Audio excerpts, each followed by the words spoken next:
साथीहरू नमस्कार। यस PSC exam preparation YouTube च्यानलमा यहाँहरूलाई हार्दिक स्वागत छ।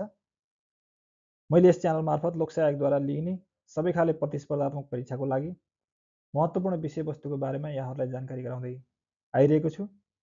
आजको यस श्रृङ्खलामा विश्वको भूगोल अन्तर्गत एसिया महादेशबाट लोकसेवाले सोध्न सक्ने विषयवस्तुको बारेमा यो भिडियो सामग्री ल्याएर यहाँहरू समक्ष उपस्थित भएको छु।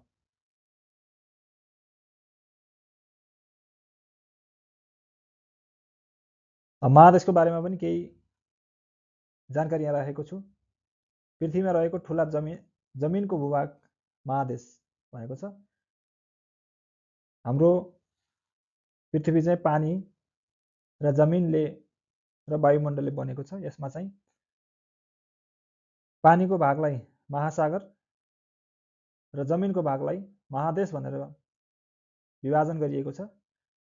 महादेशले 29.2% अर्थात् 14,89,87,000 वर्ग किमी भाग रहेको छ। पृथ्वीको कुल क्षेत्रफल 51 वर्ग किलोमिटर 19,70,00,000 वर्ग माइल रहेको छ। महादेशहरूको कुल क्षेत्रफल मैले माथि पनि भनिसकेँ, 29.2% महादेशले ओगटेको छ भने 14,89,87,000 वर्ग किलोमिटर हुन आउँछ। यो पृथ्वीमा रहेको सम्पूर्ण जमिनको भागलाई 7 महादेशमा यो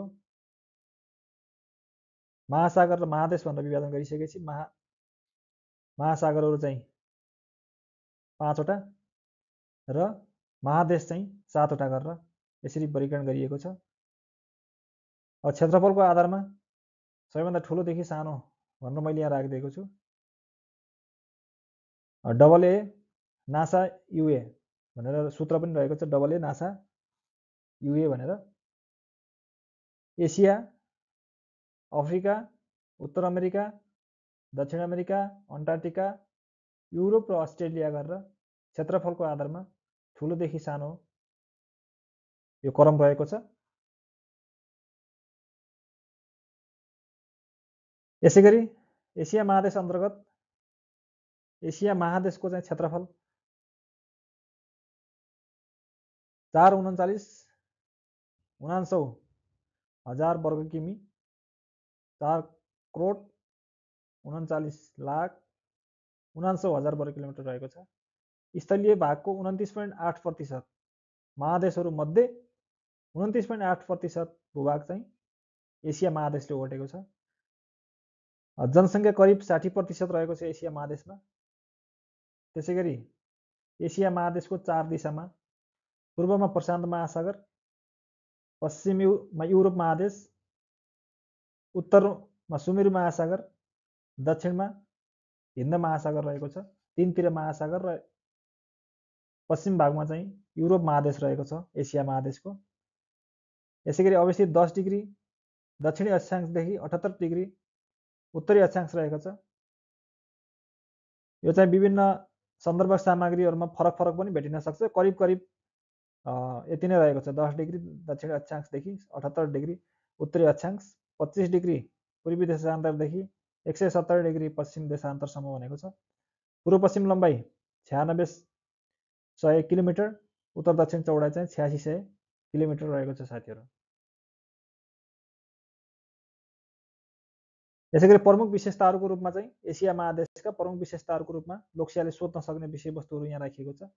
जनसङ्ख्या र भूगोलको आधारमा सबैभन्दा ठुलो महादेश हो यो, महत्त्वपूर्ण छ यो। अनि विषमताको महादेश भनेर पनि चिनिन्छ, ल्यान्ड अफ एक्सट्रिम्स भनेर पनि चिनिन्छ। विविधताको महादेश हो यो।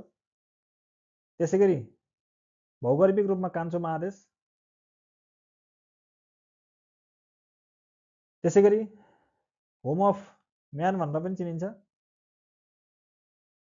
यो महादेशलाई। भौगोलिक रूपमा 5 भागमा विभाजन गरिएको महादेश भनेर पनि चिनिन्छ।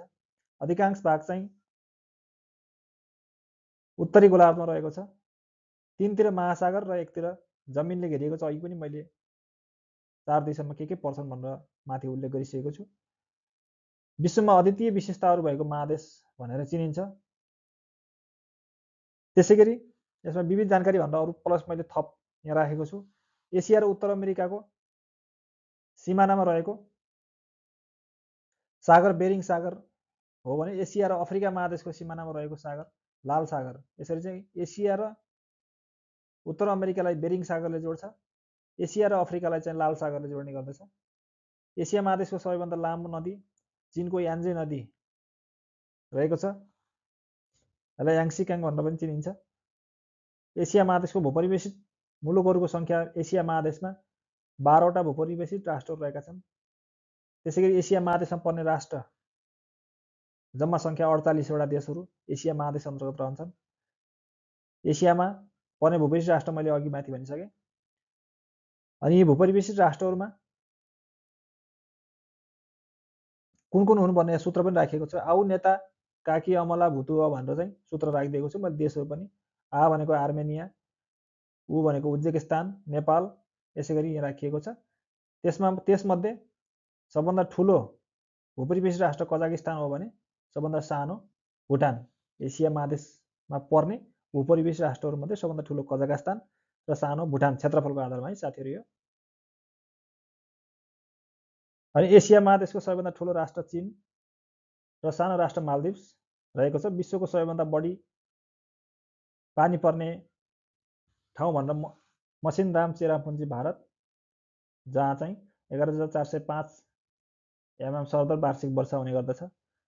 विश्वको सबैभन्दा कम पानी पर्ने ठाउँ भनेर थारो मरुभूमि भारत र गोबी मरुभूमि चीन, यी दुईवटा मरुभूमिलाई चिनिन्छ साथीहरू। त्यस्तै गरी एसिया महादेशको भनौँ मैले यहाँ फेरि यसरी राखेको छु, महत्त्वपूर्ण कुराहरू छन्। अग्लो भाग सगरमाथा 8,848.86 हो, मैले यहाँ 86 छुटेछ साथीहरू। होचो भूभाग चाहिँ मिर सागर इजरायल, डेड सी पनि भन्छ मिर सागरलाई, 392 मिटर समुद्र सतहदेखि। मिर सागरमा मानिस डुब्दैनन्। यसमा चाहिँ मिर सागरमा डेड सीमा चाहिँ नुनको मात्रा बढी भएको भएर मानिस डुब्दैनन् भन्ने हुन्छ। मिर सागरमा चाहिँ नुनिलो पानीको ताल भइहाल्यो। जोर्डन नदीको उद्गम स्थल एसिया महादेशमै पर्छ। त्यसै गरी माछा नपाइने देश भनेर जोर्डन नदी हो। छाया नदी नदेखिने देश नदी भनेर पनि चिनिन्छ। जोर्डन नदीलाई माछा नपाइने, छाया नदेखिने नदीको रूपमा चिनिन्छ साथीहरू। अनि एसिया महादेशका दुईवटा महत्त्वपूर्ण आर्थिक केन्द्रहरू भनेको सिङ्गापुर र हङकङ रहेका छन्। त्यसै गरी रुफ अफ द वर्ल्ड, संसारको छानोका उपनामले चिनिने विश्वको सबैभन्दा अग्लो पठार पामिर पठारलाई रुफ अफ द वर्ल्ड पनि भनिन्छ। सगरमाथालाई पनि रुफ अफ द वर्ल्ड भनिन्छ भने संसारको यो पामिर पठारलाई पनि रुफ अफ द वर्ल्ड भनेर चिनिन्छ। यो जुन तिब्बतको पठार हो, यसको उचाइ चाहिँ लगभग 5,000 मिटर उचाइमा रहेको छ। यसै गरी एसिया महादेशको चीनको स्वशासित क्षेत्र तिब्बतमा पर्ने विश्वको सबैभन्दा अग्लो र फराकिलो पठार भनेर मैले अघि माथिले उल्लेख गरिसकेँ। पामिर पठार, क्षेत्रफल 2 लाख वर्ग किमी, 5,000 मिटर उचाइमा। संसारको उच्च समस्थली भनेर संसारको छाना भनेर चिनिने बेलालाई संसारको सबैभन्दा ठुलो ताल क्यास्पियन ताल, जुन एसिया महादेशमै पर्छ। क्यास्पियन ताल इरान र रसियाको बीचमा पर्ने विश्वको सबैभन्दा उचाइमा रहेको ताल तिलिचर ताल 4,919 मिटर, नेपालमा पर्छ मनाङ जिल्लामा। विश्वको सबैभन्दा गहिरो ताल बैकाल ताल 1940 मिटर। त्यसै गरी एसियाको निलो मुटु भनेर बैकाल ताललाई चिनिन्छ। विश्वको सबैभन्दा ठुलो प्रायद्वीप अरब प्रायद्वीप। त्यस्तै गरी विश्वको सबैभन्दा बढी वर्षा हुने ठाउँ भनेर भारतको चेरापुञ्जीमा पर्ने मसिनराम क्षेत्रलाई जनाउँछ साथीहरू। यस्तै गरी एसियामा फैलिएको घाँसे मैदान स्टेप्स, एसिया र रुसमा फैलिएको देश रुस र टर्की, एसिया र युरोपलाई जोड्ने पर्वत युराल र ककेसस पर्वत। त्यस्तै गरी एसिया र युरोपको संयुक्त नाम युरेसिया भनेर चिनिन्छ। विश्वको सबैभन्दा गहिरो गल्छी म्याग्दीको दाना भन्ने ठाउँमा कालीगण्डकी नदीले बनाएको गल्छी। विश्वको बढी जनसङ्ख्या भएको देश एसियाली देश चीन, दोस्रो भारत हो। त्यसै गरी एसियामा सबैभन्दा बढी भाषा बोलिने देश भारत, जहाँ चाहिँ 8000 भन्दा बढी भाषा बोलिने गर्दछ। इन्डोनेसियामा 800 भन्दा बढी भाषा, इन्डोनेसियामा 600, नेपालमा 100, अहिले 25 हो साथीहरू, यहाँ 123 भए रहेछ, सरी 124 नेपालमा यो 78 को जनगणना अनुसार। त्यसरी भाषाको चिडियाखाना भनेर भारतलाई चिनिन्छ। एसियाको लामो हिमनदी सियाचेन भारत र पाकिस्तानको बीचमा पर्छ। एसियाको ठुलो नदी याङ्सिक्याङ। त्यसै गरी यो साउथ चाइना सीमा खस्छ। हिन्द महासागरको मोती भनेर श्रीलङ्कालाई चिनिन्छ। भियतनामको पुरानो नाम चम्पा। एसिया महादेशका प्रमुख नदीहरू Yangtze, Ganga, Hwang Ho, Mekong, Amur, अर्टेस, yellow river, Sindhu, Tigris, Brahmaputra रहेका छन्। एसिया महादेशका प्रमुख सहरहरू टोकियो, नयाँ Delhi, Mumbai, Dhaka, Beijing, Yangon, Bangkok, Colombo, Tashkent, Hanoi जस्ता सहरहरू रहेका छन्। एसिया महादेशका प्रमुख 3 प्रायद्वीपहरू अरब प्रायद्वीप, दक्कनको प्रायद्वीप र इन्डाचिनको प्रायद्वीप भनेर चिनिन्छ। एसियाको अर्थ पूर्व भन्ने हुन्छ साथीहरू। सर्वप्रथम एसिया शब्द प्रयोग गर्ने युनानीहरू हुन्। चीन र जापानको विवादास्पद टापु दियायु र सिकागु टापु सबै धर्मको उद्गम स्थल एसिया महादेशबाटै सबै धर्मको उत्पत्ति भएको हो। यसैगरी विश्वको सबैभन्दा गहिरो महासागरीय धसान मारियाना ट्रेन्च फिलिपिन्स नजिकै प्रशान्त महासागरमा पर्छ। यो पूर्वदेखि पश्चिम, यहाँ विविध कुराहरू पनि छन्। पूर्वदेखि पश्चिममा यी सङ्गठनहरूमा चाहिँ सबभन्दा पूर्वमा आसियन, त्यसपछि सार्क, त्यसपछि ओपेक र त्यसपछि यु पर्ने गर्दछ। यो पनि सोधेको छ साथीहरू एकचोटि लोकसेवाको परीक्षामा। शान्ति उपत्यका भारतको केरलामा पर्दछ। अरब राष्ट्रहरूमध्ये लेबनानमा सबैभन्दा बढी क्रिस्चियनहरू बस्दछन्। विश्वका राजधानी सहरमा सबैभन्दा व्यवस्थित सहर भनेर राजधानी सहरहरूमध्ये सबैभन्दा व्यवस्थित सहर भनेर सिङ्गापुरलाई जनाउँछ। निषेधित सहर, यो पनि लोकसेवाले सोधिसकेको छ एकचोटि, ल्यासा। त्यसपछि यसलाई वर्जित सहर पनि भनिन्छ, ल्यासालाई निषेधित सहर, वर्जित सहर। इन्जोय सिटी भनेर कलकत्ता। एसियाका प्रमुख पर्वतमालाहरू हिमालयन, कुनलुन, तिएनसानी, अल्टाई, तिब्बती पठान। एसिया महादेशको सक्रिय ज्वालामुखी भनेर इन्डोनेसियामा रहेको छ। एसियाली राजमार्गको लम्बाइ करिब 1,40,000 km। मानव निर्मित विश्वको सबैभन्दा ठुलो मानव निर्मित ताल, यो पनि लोकसेवाले सोधिसकेको छ। यहाँ लोकसेवाले सोधेका क्वेसनहरू धेरै परेका छन् साथीहरू, फेरि दोहोरिन सक्छन् यो क्वेसन, त्यो भएर महत्त्वपूर्ण भएर मैले यसमा राखेको हो। मानव निर्मित विश्वको सबैभन्दा ठुलो मानव निर्मित ताल भनेर ओभान ताल युगान्डामा पर्छ, जुन यो चाहिँ अफ्रिका महादेशमा पर्छ। यी विविध जानकारीहरू मैले यहाँहरूलाई प्रस्तुत गरेँ। यसैगरी विश्वको सबैभन्दा बढी फोटो खिचेको र चित्रलेखन गरिएको पहाड फुजी पहाड जापान। एसियाका प्रमुख खाद्यान्न बाली धान। 12वटा समुद्र भएको विश्वको एकमात्र देश हुन् Russia. Largest fresh water lake in Asia Wular lake. त्यसैगरी चिल्का ताल भारत। एसियाको ठुलो मरुभूमि गोबी जुन चीनमा पर्दछ। एसियाका पुराना स्थानहरू अङ्गरल्यान्ड, गोन्डावानाल्यान्ड रहेका छन्। विश्वको सबैभन्दा गहिरो गल्छी अघि पनि आइसकेको छ, अन्ध गल्छी म्याग्दी जिल्लामा पर्दछ। त्यसैगरी विश्वको सबैभन्दा होचो उपत्यका अरुण उपत्यका सङ्खुवासभामा पर्दछ। यो सगरमाथाबाट चाहिँ 8,391 मिटर होचो भने समुद्र सतहबाट 457 मिटर अग्लो रहेको छ।